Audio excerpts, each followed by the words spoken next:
Everybody else calls me Jayzemera, okay? But my name is Joshua, okay? I'm Nigerian. Nigerian? Yeah, I'm Nigerian. I never knew. Now you know. Okay. I'm Nigerian, yes. I'm a third kid. I am a music producer, I'm a drummer, every other thing, man. I'm just me. Simple, like, I look simple, right? Yeah, so. You're a music producer. You're a drummer. Yep. Tell me more about the drumming aspect. That's not what I know you for.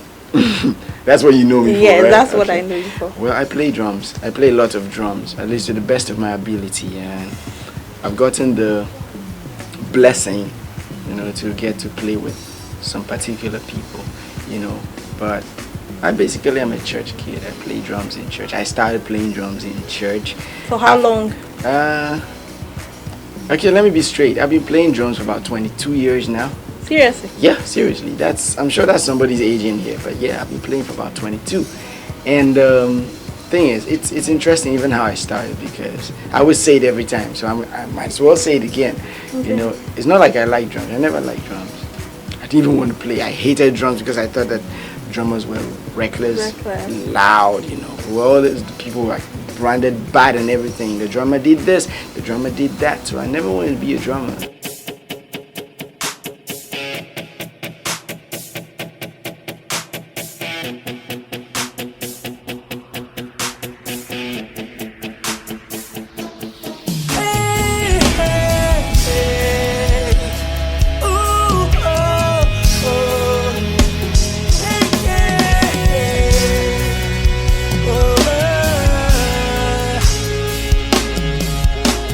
I didn't want to be called a drummer because the kind of music I was exposed to as a kid was, pop, rock and everything. So I got to watch TV and I see metal and everything, and you know how American music can be like. So at the end of the day, people are throwing equipment down. I didn't want to play drums. I hate drums because I was the quiet person, like quiet, calm and everything.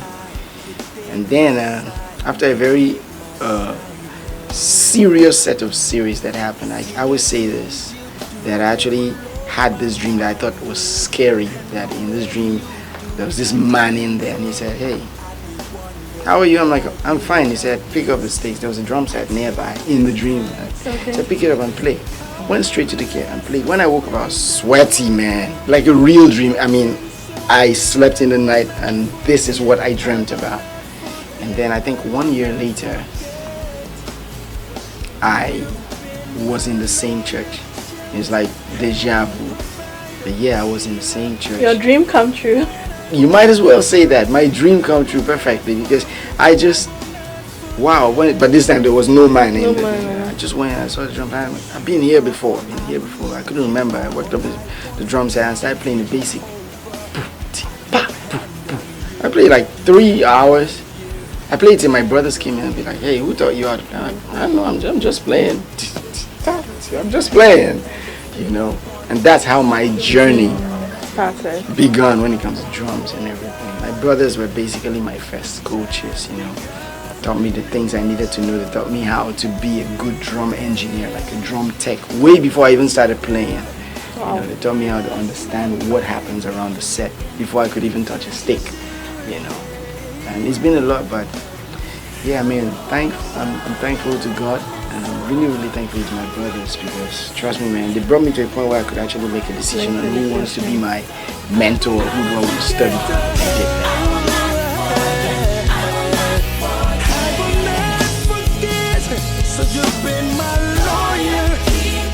I'm going to use a lot of quotes from Jesus. Jesus says, "Out of the abundance of the heart, the mouth speaks." In this case, out of the abundance of the heart, the drum speaks. Most of the time, there's a place for rehearsals, okay? There's a place where you get in and, you have to do it like this, you have to do it like this.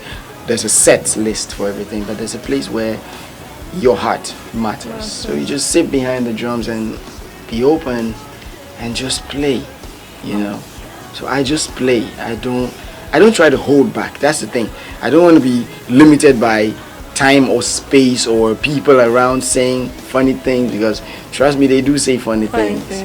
Yeah, but when I sit back on the drums, it's about me, the God that gave me the gift, and the drums in front of me, and we're just gonna smash. That's it. So I basically most of the time play from my heart. 90% of the time I play from my heart. Even when we have a rehearsal. So that's it. And I mean, it's okay to be intentional for musicians. It's okay for you to be intentional. You know, you make up your mind that, yeah, this is what it's going to be. We're going to move from here to here. But there's a place for that. And there's also a place where you know that when you get there, man, just let your spirit work. Yeah, so that's it for me.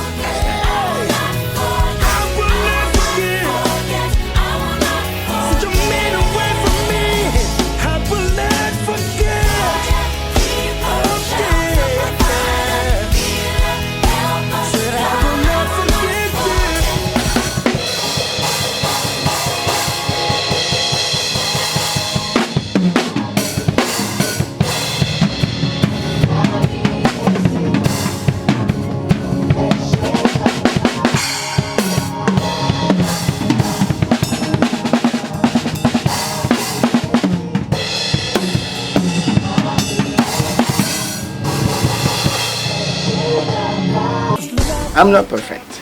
First of all.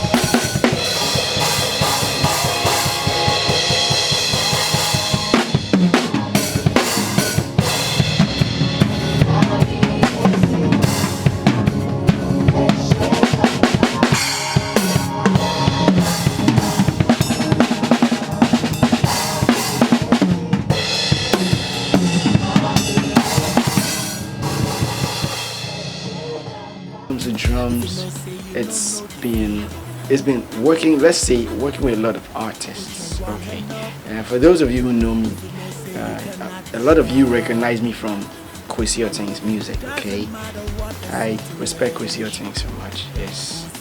He's a boss. Yeah, whenever I think about it, he's there. He's on a planet of his own, and I respect him so much. I love his music. I think I'm his biggest fan musically, because I know what I mean when I say that, because I've seen the music being made. I've made the music, I've produced on the music, I've played on the music, I've jammed on the stage on the music, I've been in the creative process in his music. So I know what I mean when I say I'm his biggest fan, you know, because one thing I've learned is if you cannot enjoy the meal you cook, nobody else will. That's it. So when it comes, yeah, you see me work with Kwesi Oting a lot. Although I don't work with Kwesi Oting anymore, I mean, for obvious reasons, because I mean it gets to the point where you've done your part, and yeah, it's about time to move on to I'm winning in the morning, winning in the afternoon. I've enjoyed working with him, and he's a great guy, awesome, you know. But with other artists also, not necessarily out of town or inside town, you know, I've had the blessing to work with a lot of artists. Sarko the Air, I mean, secular artists though. You know, people be like, what? Sarko the Air? Yeah, I was actually his first drummer. You know, when he decided to be live and everything, yeah, it'll be his first drummer. I put my friends together and we made a band. It was great. Performances were great. You know, I don't know, but Nigeria has been so good to me.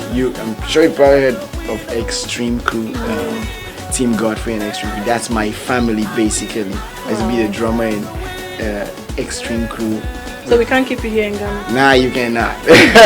I choose to be here because I want to be here. Okay. Yeah, so Team Godfrey and Extreme Crew has been a lot of work, even with secular artists too, some of them. A lot of American artists, a lot of them had to do some.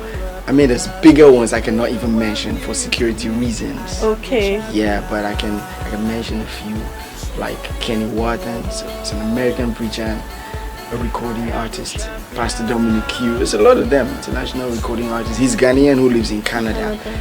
And I mean, South Africa, Santi. Santi is a global diva, and I've had to work with her on a tour, you know, out of Ghana a lot of times. It's been fun. Most recently, not because we don't go away, we go way back, but I say this especially because he's beyond just an artist to me. He's like he's family to me. International gospel artist Micah Stampley. Micah Stampley is, I don't know, he's my friend, my big brother, my dad, a lot of things, my uncle, name it. He's been there, and I mean, he's also been the pleasure for me to be able to work with him on the drums, you know, sit back and learn stuff from him. And we've been together, not necessarily actively, but I've gotten in the space of 6-7 years I've played with him. But most recently we really got to start really working together and everything.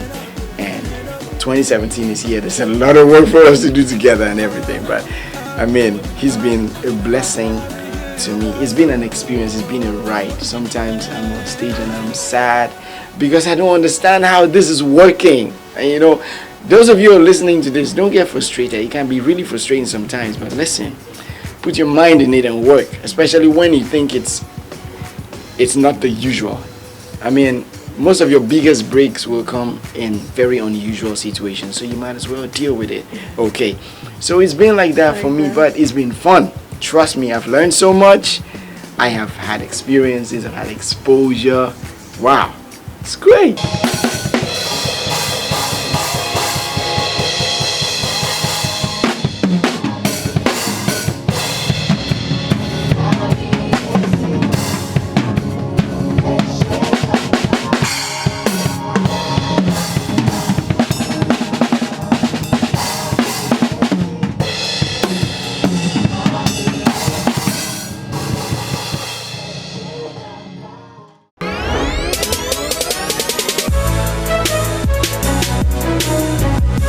Hi, this is Patrick Duncan all the way from Johannesburg, South Africa.